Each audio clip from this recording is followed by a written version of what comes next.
여러분들 다 부자가 되고 싶으시죠? 여러분들 다 지금의 삶보다 더 풍족해지고 싶으시죠? 자, 그렇다면 오늘 제가 말씀드리는 이것들부터 잘라내고 끊어보십시오. 거기서부터 여러분들의 삶이 채워지게 되고 더 풍족해질 테니까요. 끝까지 꼭 들어보시고 삶에 적용해 보시기 바랍니다.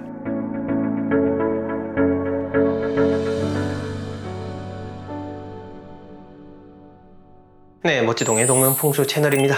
지금까지 참 이런 풍수라는 키워드를 통해서 교육 컨설팅 등 이런 유튜브 채널 등 해서 정말 수만 명, 수십만 명의 분들에게 의미 있는 이야기를 전달드리고 또 많은 분들의 삶을 편안하게 안내를 해드리고 있는데요. 오늘도 여러분들의 삶에 직접적으로 연관될 수 있는 그런 이야기 바로 들려드리겠습니다. 의미 있는 구절 한 구절 알려드리면서 오늘 이야기 시작해 보려고 하는데요. 욕다 즉 심산. 욕심이 많게 되면은 마음이 흐트러지게 되고, 심산, 마음이 흐트러지게 되면은 그 뜻이 쇠하게 되고, 지쇠, 뜻이 쇠하게 되면은 불사달, 이 생각이라고 하는 것이 통달하지 못하게 된다. 즉 다시 말해서 욕심이 많아지게 되면요, 우리가 마음이 막 산만해지죠. 집중하지 못하게 되고, 저거 막 사고 싶은데 하면서 막 머릿속에 둥둥둥 떠다니죠.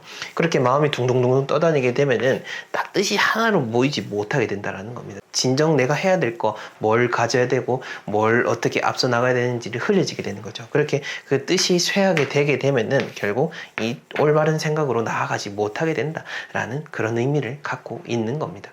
자, 오늘 제가 말씀드리는 것들이 바로 그겁니다. 여러분들의 삶을 흐트러뜨리고 뜻이 모이지 못하게 하는 것, 그것들. 즉 욕심이 과다하면서부터 비롯되는 그 첫 번째는요, 바로 명품입니다. 그 명품 중에서도 어떤 거냐면은 할부로 산 명품이야말로 여러분들의 삶을 가난하게 하는 것 중에 하나입니다. 저 역시나 명품 좋아합니다. 명품 좋아하고 지금 차고 있는 시계도 결혼 예물로 받은 시계라 가지고 추천만 하는 그런 엄청난 비싼 시계는 아니지만 이건 역시나 참 좋은 시계라서 제가 그 촬영할 때도 끼고 밖에 미팅할 때도 끼고 나가곤 하는데요. 명품 자체에 대해서 제가 뭐라 나쁘게 하는 것은 절대 아닙니다. 명품 자체도 우리가 소비를 해보고 또 내가 여력이 되는 한에서 한 번씩 사는 거는 참 좋은 방법 중에 하나라고 저는 생각이 듭니다. 근데 할부로 계속 사고 하면서 보여지는 거에 너무너무 초점이 맞춰져 가지고 하다 보면은 이 명품이라는 물건들에 끄달리게 된다라고 하는 겁니다. 제가 영화 제목은 생각이 안 나는데 작년 겨울에 봤던 영화인 것 같은데 미국 영화였고요. 영화 배경 안에서 진짜 부자 부부라고 나오면서 여러 가지 하고 다니는 그런 장신구들, 차에 대한 것들을 그렇게 꾸며놓은 걸 보게 됐는데 정말 세계적인 부자라고 하는 모습이지만은 한 1억 내외 정도의 그 아우디 SUV였고요. 나오는 여자 주인공도 정말 능력 있는 사람인데 올 초에 유튜브에서 강남에 있는 특정 지역을 드러내면서 참 이슈가 됐던 패딩 브랜드 중 하나죠. 몽클레르 그 가디건을 입고 이렇게 영화 속에서 연출이 되는 장면을 봤는데 저는 보면서 그런 생각이 들더라고요. 세계적으로 큰 부자라고 하는 사람이 하고 있는 그런 브랜드라고 하는 것을 우리 주변에 보게 되면 다 하고 다니거든요. 그 제 말을 오해하시면 안 됩니다. 사지 마라, 하지 마라. 제가 할 그게 권한이 뭐가 있겠습니까? 그런데 그걸 생각을 해봐야 되는 거죠. 과연 능력에 맞는 그런 소비를 하는 사람들이 과연 몇이나 될까라고 하는 겁니다. 저 역시나 이렇게 얘기하면서도 제 스스로를 많이 돌아보곤 합니다. 저도 보여지는 것들 참 좋아하고 이런 물건들 하는 것도 좋아하는데 근데 언젠가부터는 사실 그런 생각이 들더라고요.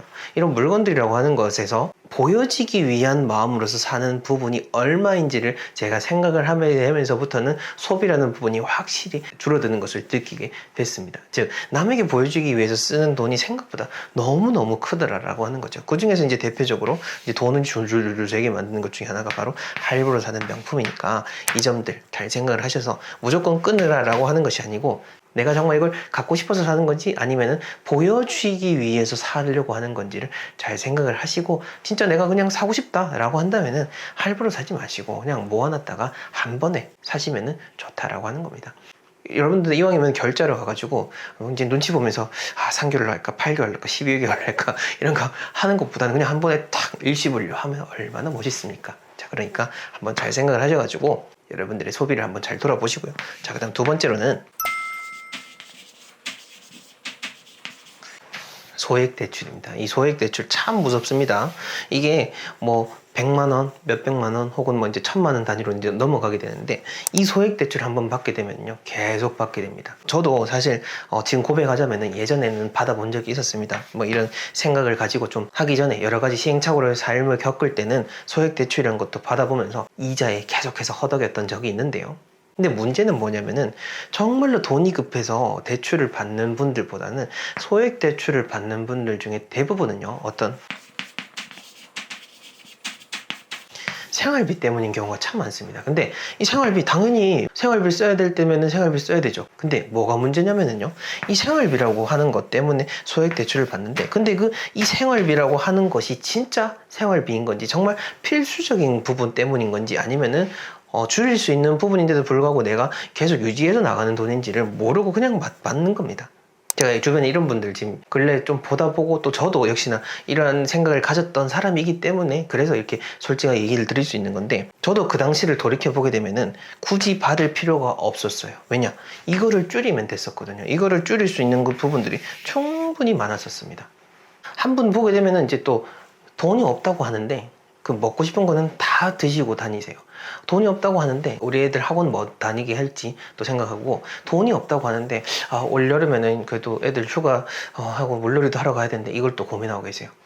근데 그러면서 또 소액 대출을 받게 되고 또 빚이 허덕이게 되면서 이게 몇백만 원이요 억 단위로 가는 거 순식간입니다. 이제 그렇게 되신 분인 거죠. 근데 제가 봤을 때는 아니 이거 그냥 몇 가지만 줄이면 될 것 같은데 외식비 같은 경우에도 계속 그렇게 제가 봤을 때는 월 한 100만 원 몇백만 원 단위로도 나갈 것 같은데 그것만 줄여도 이렇게 굳이 대출을 받을 의미가 없을 것 같고 굳이 이렇게 힘들게 숙소도 잡고 뭐 물놀이도 가고 하는 것보다는 그냥 자녀들을 위해서 어디 명문 대학이라든지 이런 곳 가가지고 혹은 좋은 도서관 같은 데 가서 투어하면서 편안하게 찬바람 쐬면서 책도 읽고 또 공부하는 사람들 또 그런 좋은 기운들 묻어오면은 돈도 절약되고 자녀에게도 더 도움이 될 것 같은데 굳이 왜 저렇게 하지? 라는 생각이 드는 거죠.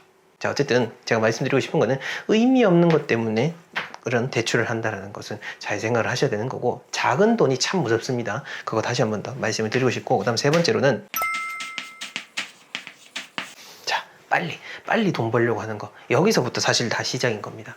그 제가 의뢰인분들도 만나고 또 이렇게 전화 상담을 하고 하다 보면은요 보이시피싱 당하시는 분들 정말로 많습니다. 참 안타까운데요. 뭐 그분들이 절대 어떤 문제가 있어서 그런 거 아닙니다. 저도 당하시는 분들은 충분히 그럴 만하다라고 생각이 듭니다. 작정하고 들어오게 되면은 순간 홀려버리면은 나이 여러 가지 뭐 학력 뭐 이런 것도 상관없이 당하려고 하면은 진짜 어떤 속수무책으로 당해버릴 수가 있기 때문에 충분히 그렇게 피해를 입을 수 있다라는 생각이 듭니다. 근데 그래도 내 욕심 때문에 피싱을 당하고 하는 것은 그거는 확실히 어떤 문제가 있는 거죠. 그리고 특히 얼마 전에 제어와의 뭔가 관계를 사칭하는 그런 주식 리딩방 있었죠. 지금도 계속해서 피해 사례가 있는 것 같아요. 얼마 전에도 또 그 서칭을 해보니까 결국 거기 당한 사람이 그 변호사를 사가지고 거기에 또 이렇게 해서 뭐 그렇게 해결된 사례가 있는 게 인터넷에 돌아다니더라고요.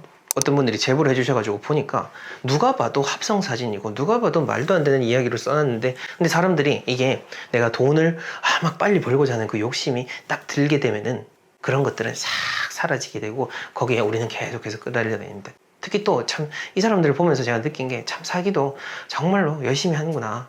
참 돈 벌려고 참 노력하는구나 라는 생각이 드는 게 그 초기 자본들을 엄청나게 들이더라고요. 엄청나게 들이고 또 사람들을 현혹시키기 위해서 일정 부분 투자를 하면은 그게 또 돈이 오르는 모습을 보여줘야 되거든요. 그래야 더 큰 돈을 집어넣게 만드니까요. 그렇게 해서 잠깐 수익이 나는 모습 보여줄 수 있도록 정말로 많은 노력을 하더라고요. 그렇게 많은 노력을 하니까 우리가 욕심이 많아진 상태 같으면은 이 뜻이 흔들리게 되니까 거기에 끄달릴 수밖에 없게 되는 거죠. 근데 어쨌든 요거는 빨리 벌려고 하는 그 마음이 오히려 더 잃게 만든다라고 하는 겁니다. 그리고 이 사기 당하시는 분들도 계속 보다 보니까 그런 생각이 들더라고요. 우리가 참 이 현대인들이 저도 마찬가지지만은 돈을 벌려고 정말 많은 노력을 하고 많은 그런 재테크 공부, 투자 공부 이런 돈 공부들을 하게 되는데 근데 실상 가만히 보면은요 이 돈 공부를 한다고 해서 돈을 번 사람들도 분명히 있어요. 분명히 있고 생각보다 또 많은데 또 한편으로는 이 돈 공부 이런 돈에 초점이 맞춰지다 보니까 무턱대고 한 투자 때문에 돈을 잃는 경우들도 너무너무 많더라는 거죠. 그렇게 보자면은 평균적으로 봤을 때 내가 정말 뛰어난 그런 어떤 투자의 귀재가 되는 게 아니라고 한다면은 결국 그냥 어디 엄한 데다가 투자 안 하고 그냥 가만히 사는 것이 어찌 보면은 인생의 총량으로 봤을 때는 아끼는 것이 아닌가라는 생각도 문득 들곤 했습니다. 투자라고 하는 것은요, 말 그대로 투자, 돈을 던져 놓는 겁니다. 내 정말 소중한 집을 담보로 해가지고 영끌로 해서 그런 대출을 받아가지고 투자를 하는 것이 아니라 여윳돈 가지고 돈을 던져 놓는 것이 투자라고 하는 거죠. 그 점을 잘 생각하셔가지고 여러분들이 이 돈에 대한 것들을, 그리고 내 삶에 있어서 뭐가 더 가치 있는지를 한번 돌아보시면 좋을 것 같아요.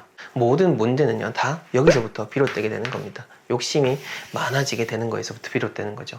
더 갖고자 하는 거, 내가 더 잘 되고자 하는 거는 정말로 좋은 마음입니다. 하지만 그것이 정당한 방법이어야 되는 거고, 또 어느 정도의 시간이 들어가야 되는 겁니다. 절대로 한순간에 빠르게 정말 가만히 앉아서 부업으로 1,000만 원 벌고 이렇게 하는 거는 나의 일이 아닙니다. 다른 사람의 일인 거고 요행에 가까운 일들이니까 지금 내가 가지고 있는 것들을 더 잘 지키고 안 쓰는 것부터 시작하는 거, 거기서부터 여러분들의 삶, 그리고 여러분들의 재테크를 조금씩 준비해 나가시길 바랍니다. 자, 오늘 내용도 잘 들어주셔서 감사하고요. 여러분들이 더욱더 풍족해지는 모습을 저는 기대하겠습니다. 감사합니다.